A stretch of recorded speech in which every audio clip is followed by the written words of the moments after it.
경찰관 폭행, 조작 사건의 진상. 경찰관 폭행, 조작 사건 재심소장. 사건 서울중앙지법 2016도 1558 최성년. 사건명 공무집행방해, 경찰관 폭행 조작. 청구인 최성년. 위 사건 피고인. 2025년 4월 7일. 청구 취지. 위 사건 서기 2019년 7월 5일자 원판결 유죄 선고에 대하여 무죄를 인정할 명백한 증거가 새로 발견되었으므로 재심을 청구합니다. 청구 이유. 원판결은 피해 호소인 박원규 서울금천경찰관의 진술을 내가 부인하는데도 박원규의 진술을 뒷받침할 물증이 전무한 상태에서 박원규의 증언만을 증거로 유죄 판결했습니다.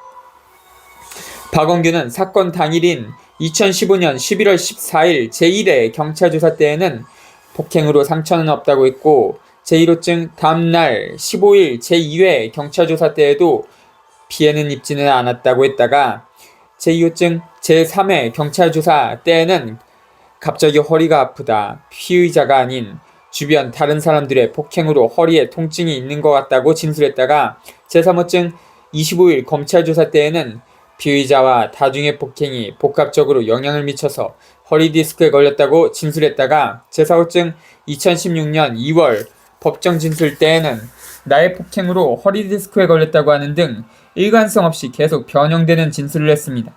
특히 검찰 조사에서는 이때 진술인이 진단서와 입원 확인서를 제출하므로 조서 말미에 편철하기도 하다 라고 기록해놓고는 제5호증 검찰 측 현 중앙지검 제3차장 이성식, 현재는 지금 의원 면직한 상태입니다. 이성식 검찰 측은 유일한 물증으로 될 그것을 법원에 증거로 제출하지 않고 인멸하였습니다. 이성식은 조작 사건임을 스스로 인지한 것입니다. 박원규는 형을 가중하기 위해서 공무, 집행, 방해 치상으로 조작하려고 허리 디스크에 걸렸다고 위증하였고 끝까지 그 주장을 유지했습니다. 그래서 재판 때 내가 그것을 계속 어필했는데도 원판결 재판문은 판결문에 허리 디스크에 관해서는 이런 방구도 하지 않는 사기 판결을 했습니다. 2015년 11월 14일 21시경 내가 불법 주차한 경찰버스 차벽을 넘어가니까 그 즉시 방패와 갑옷으로 무장한 경찰 병력 몇 명이 나를 차벽으로 밀어붙였습니다. 주변 사람들이 나를 왜 끌고 가느냐고 항의하며 묻자 박원규는 아니 지금 불법 시위 라고 말합니다. 내가 자기를 폭행했다고는 하지 않았습니다. 제6호증 녹취 및 채증 영상. 그리고 나서 당시 269 기동대 대장 경감 이상국이 집시법 위반하고 일반교통 방해죄로 체포해서 연행하세요 라고 말하자 경찰관들이 나를 연행하기 시작합니다. 상동증. 끌고 가던 중 요원이 공집방해예요? 지금 뭐죠? 공집방해예요? 라고 말하자 박원규는 공집방해요 라고 복명복창합니다. 정식 체포 고지는 아니고 제7호증, 녹취 및 채증 영상. 이 요원이라는 사람은 불상의 남자인데 이 사람은 특사경으로 추정되는 자입니다. 경찰버스 안에서 박원규는 선생님은 지금 11월 14일 21시경에 일반교통 방해죄 및 공무집행법 해상 불응죄로 현행범으로 체포되었습니다. 변호인 서림할 수 있으시고 변명의 기회는 얼마든지 있으니까 이야기하십시오. 추후에 이 체포에 대해서 적부심사를 신청할 수 있는 권리가 있습니다. 아셨죠? 라고 말하였는데 여기에는 두 가지 잘못이 있습니다. 제8호증 녹취 및 채증 영상. 첫째는 공무집행법이라는 법률 또는 그런 법조가 없는데 정확하게 고지하지 않았다는 점이고, 인터넷에서 공무집행법으로 검색하면 경찰관 직무집행법이 나오는데 나는 경찰관도 아니고 공무원도 아님. 둘째는 형사소송법 제200조의 5를 위반하고 피의사실 요지를 전혀 고지하지 않았던 점입니다.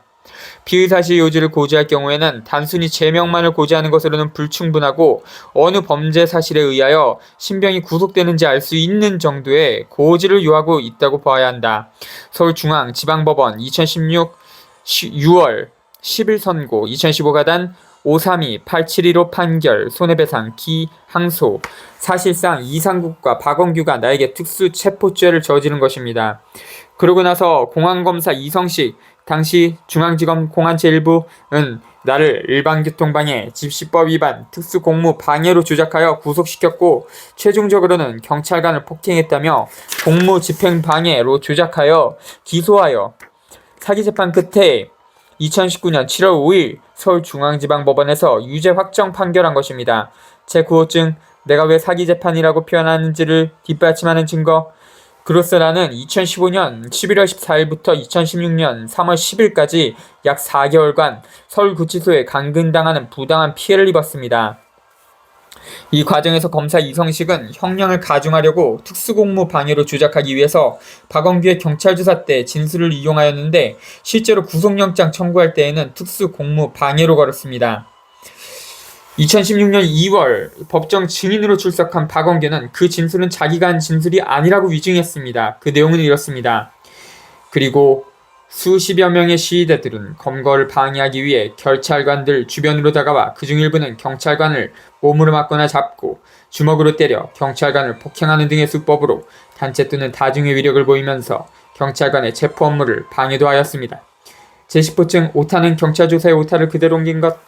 그래서 2025년 4월 4일 15시 45분경 당시 수사관이었던 김두석 당시 경위을 현 근무지인 서울 서초경찰서 김두석은 현 수사 1, 2 팀장이라고 밝힘에서 만나서 박원규는 법정에서 자기는 그렇게 진술한 적 없다고 하는데 당신이 전후 한 칸씩 띄우고 처만 것이냐고 묻자 김두석은 그럴 리 없다고 부인하며 박원규의 간인 제10호증이 그 증거라고 말했습니다. 재심 증거로 삼기 위해 맨 처음 녹음을 요구하였으나 김두석이 동의하지 않아서 하지 않았고 대화 중에도 혹시 지금 녹음하고 있어요? 라며 녹음에 대해 거부 반응함. 대화 끝에 확인서 작성을 요청하자 거부함. 자기는 지금 정년 2개월밖에 안 남았다고 말함. 제10호증 진술 관련 녹화 영상 제6호증을 보면 해당 진술은 사실이 아니고 오히려 경찰관이 시민의 신체를 주먹으로 퍽 소리나게 가격하여 폭행한 사실만 나옵니다. 따라서 1. 제10호증의 진술은 나의 형량을 가중하기 위한 목적의 위증이고 2. 박원규의 진술 제10호증과 실제 영상 제6호증을 대조해보면 박원규의 진술들이 완전히 신빙성이 없어서 증거로 삼을 만한 증명력이 없다는 것이 증명됩니다. 결론. 장기의 내용과 증거들로 보아 원판결은 증인 박원규의 증언만을 유죄 판결의 증거로 삼았는데 그 증언이 위증이었음을 인정할 명백한 증거가 새로 발견되었으므로 재심을 청구하니 재심을 통하여 무죄 판결을 요합니다. 끝. 서울중앙지방법원 판결. 사건 2015고단 7619 공무집행방해 피고인 최성년 시민단체 회원 검사 이성식 기소 송정은 공판 변호인 변호사 강영혜 국선 판결 선고 2016년 4월 27일 주문 피고인을 징역 6월에 처한다. 다만 이 판결 확정일부터 1년간 위형의 집행을 유예한다. 이유 범죄 사실 피고인은 2015년 11월 14일경 서울 중구 태평로 등에서 진행된 민중총궐기대회 집회회 제18대 대통령 선거 총체적 부정선거 제18대 대선 선거 무효 소송인단이라는 글이 인쇄된 깃발 18대 대선 원천 무효 관권 개입 부정선거 선관위 개표 조작 당선 무효 이명박 박근혜 구속 퇴진하라 는 글이 인쇄된 현수막을 들고 참가하였다. 당시 피고인이 시위하던 장소인 서울 종로구 동화면세점 앞 도로는 시위대들이 신고되지 아니한 경로로 불법적으로 진행하는 것을 막기 위해 경찰관이 차벽을 설치하였으나 한편 시위대가 아닌 일반 시민들은 이동이 가능하도록 소위 숨구멍을 확보하여 둔 상황이었다. 피고인은 2015년 11월 14일 20시 40분경 위 깃발과 현수막을 들고 위 숨구멍을 지나 청와대 방면으로 가려야 하였으나 금천경찰서 방범순찰대 1소대 부소대장인 박원규 35세가 피고인을 일반 시민이 아닌 시위대로 판명하고 출입을 불허하였다. 약 20분 후인 같은 날 21시경 피고인은 경찰의 경고에도 불구하고 차벽을 직접 넘으려 하여 박원규로부터 방배동 집으로 가시려면 차벽을 넘을 것이 아니라 시청 방면으로 가시는 것이 맞다는 취지로 제지를 당하자 특별한 이유 없이 양손으로 박원규의 가슴을 4~5차례 세차게 밀어 박원규를 폭행하였다. 이로써 피고인은 집회, 시위의 질서를 유지하고 치안을 확보하기 위한 경찰 공무원의 정당한 직무집행을 방해하였다. 증거의 요지 1. 제2회 공판조서 중 법정 녹음 시스템의 녹음 파일에 수록된 증인 박원규의 진술 1. 민중총궐기 대회 관련 상황 민중총궐기 설인 로드 체증사진 민중총궐기 대회 태평로 체증사진 1. 동영상 CD 첨부 법령의 적용 1. 범죄 사실에 대한 해당 법조 및 형의 선택 형법 제136조 제1항 징역형 선택 1. 집행유예 형법 제62조 제1항 아래에서 보는 것과 같은 피고인에게 유리한 형상들 참작 양형의 이유 권고형의 범위 공무집행방해 제1유형 공무집행방해 직무강요 기본영역 6월에서 1년 4월 특별 양형인자 없음 선고형의 결정 피고인이 이 사건 범행을 부인하면서 잘못을 뉘우치지 않는 태도를 보이고 있는 점 공용물건 손상, 범행 등으로 구속 기소되어 1심에서 징역 1년을 선고받고 항소하여 항소심에서 보석으로 석방된 상태에서 이 사건 범행을 저지른 점 등은 피고인에게 불리한 정상이다. 그러나 피고인은 범죄 전력이 전혀 없는 초범이고 경찰관에게 가한 폭행의 정도가 비교적 중한 것으로 보이지 않는 점 및 그 밖에 피고인이 이 사건 범행에 이르게 된 동기와 경위, 범행 전후의 정황, 피고인의 나이, 성행, 환경, 가족관계 등 기록에 나타난 양형의 조건이 되는 여러 사정들을 참작하여 주문과 같이 형을 정한다. 판사 오윤경 서울중앙지방법원 제8-3 형사부 판결 사건 2016노 1558 공무집행방해 피고인 최성년 항소인 쌍방, 검사 이성식, 기소 양창규, 공판 원심 판결 서울중앙지방법원 2016년 4월 27일 선고 2015 고단 7619 판결 선고 2019년 7월 5일 주문 피고인과 검사 양소를 모두 기각한다. 리유 1. 항소 이유의 요지 가 피고인 사실오인 피고인은 경찰 공무원 박원규를 폭행한 사실이 없다. 이 사건 공소 사실에 부합하는 증거로는 사실상 박원규의 진술이 유일한데 박원규의 진술은 일관되지 않아 신빙성이 없다. 나 검사 양형부당 원심의 형 징역 6월 집행유예 1년은 너무 가벼워서 부당하다. 2. 피고인의 사실오인 주장에 관한 판단 이 사건에서 피고인이 공소 사실을 일관되게 부인하고 있고 기록상 공소 사실에 부합되는 직접 종고로 사실상 박원규의 진술이 유일하다고 볼 수 있다. 현행 형사소송법상 항소심은 속심을 기반으로 하되 사후심적 요소도 상당 부분 들어있는 이른바 사후심적 속심의 성격을 가지므로 항소심에서 제1심 판결의 당부를 판단할 때에는 그러한 신급구조의 특성을 고려하여야 한다.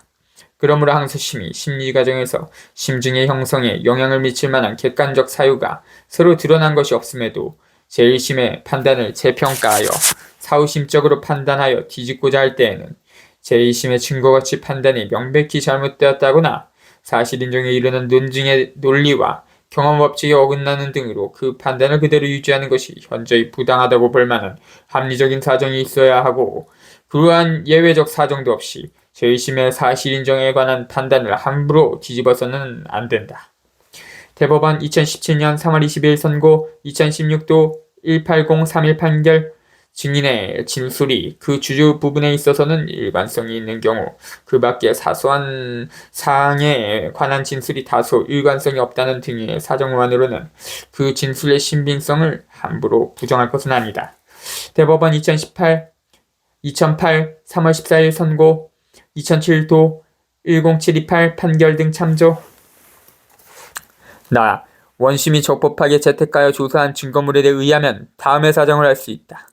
1. 박원규의 진술은 그 주요 부분에 있어 일관성이 있다.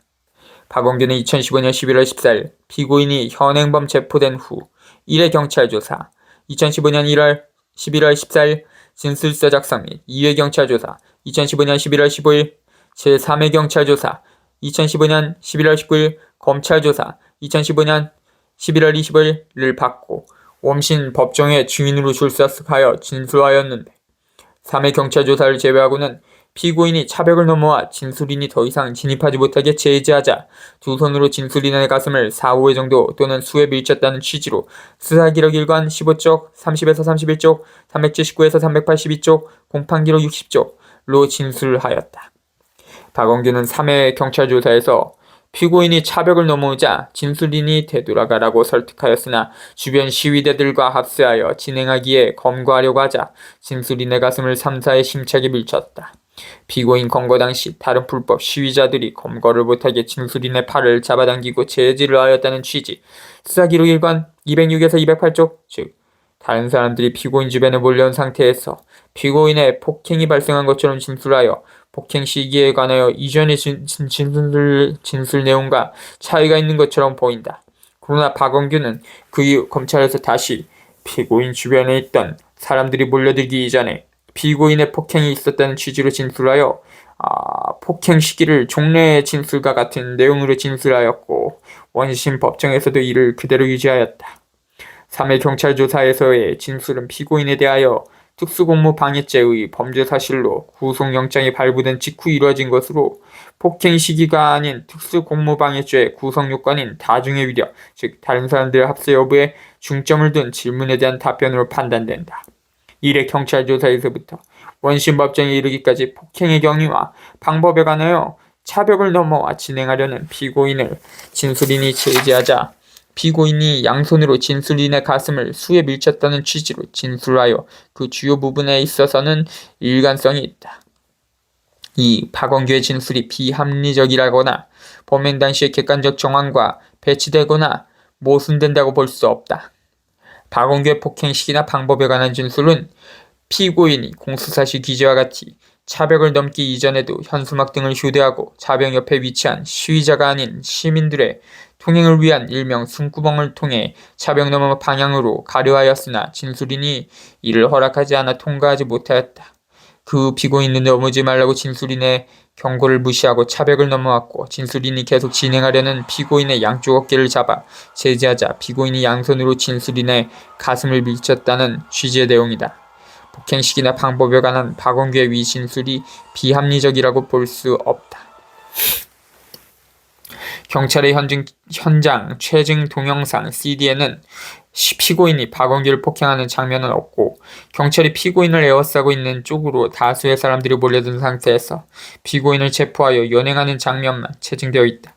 그러나 박원규의 이에 관한 진술은 피고인이 차벽을 넘어온 다음 피고인 주변으로 다른 사람들이 모여들기 이전에 폭행이 발생하였다. 3회 경찰 조사 진술 제외 피고인이 차벽을 넘어올 당시 현장에는 박원규와 의무대원 3명만이 있었고 수사기록 1관 15, 31쪽 공판기록 68쪽 당시 인근의 다른 상황 발생 지점의 경찰 인력과 체증 요원들이 몰려가 있어 이 사건 현장에는 체증 요원이 없었다. 피고인 주변으로 사람들이 몰려든 이후 지원 요청하여 체포 당시부터 체증 자료가 확보되어 있다. 수사기록 1관 383쪽 공판기록 76쪽 는 내용이다.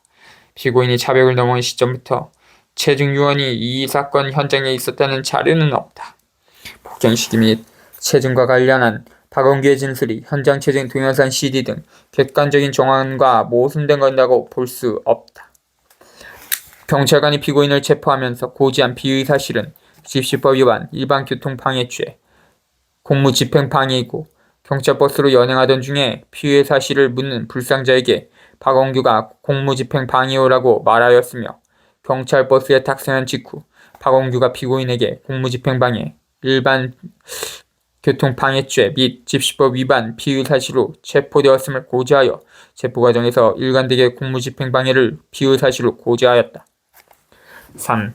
항소심 심리 과정에서 심증의 형성에 영향을 미칠 만한 객관적 사유가 새로 드러난 것이 없고 재심, 증거가치 판단이 명백히 잘못되었다거나 사실 인정에 이르는 논증의 논리학 경험 법칙에 어긋나는 등으로 그 판단을 그대로 유지하는 것이 현저히 부당하다고 볼 만한 합리적인 사정이 있다고 볼 수 없다.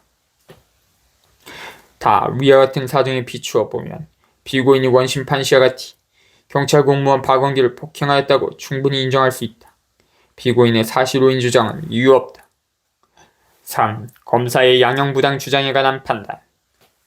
원심은 이 피고인이 이 사건 범행을 부인하면서 잘못을 뉘우치지 않는 태도를 보이고 있는 점, 공연 물건 손상, 범행 등으로 구속 기소되어 1심에서 징역 2년을 선고받고 항소하여 항소심에서 보석으로 석방된 상태에서 이 사건 범행을 저지른 점 등 피고인에게 불리한 정상, 이 피고인은 범죄 전력이 전혀 없는 초범이고 경찰관에게 가한 폭행의 정도가 비교적 중한 것으로 보이지 않는 점 등 피고인에게 유리한 정상. 3. 그 밖에 피고인의 나이, 성행, 환경, 가족관계 등 기록이 나타난 양형의 조건이 되는 여러 사정들을 종합하여 대법원 양형기준 권고형의 범위 내에서 그 형을 정하였다. 원심 판결 이후 양형에 고려할 만한 별다른 사정 변경이 없는 점, 앞서 본 바와 같은 여러 사정들과 이 사건 변론에 나타난 모든 양형 요소를 종합해보면 피고인에 대한 원심의 형이 너무 가벼워서 부당하다고 인정되지 않는다. 검사의 양형 부당 주장은 이유 없다. 4. 결론. 그렇다면 피고인과 검사의 항소는 이유 없으므로 형사소송법 제364조 제4항에 의하여 이를 모두 기각하기로 하여 주문과 같이 판결한다. 재판장 판사 김우정, 판사 이근수, 판사 이원신. 18.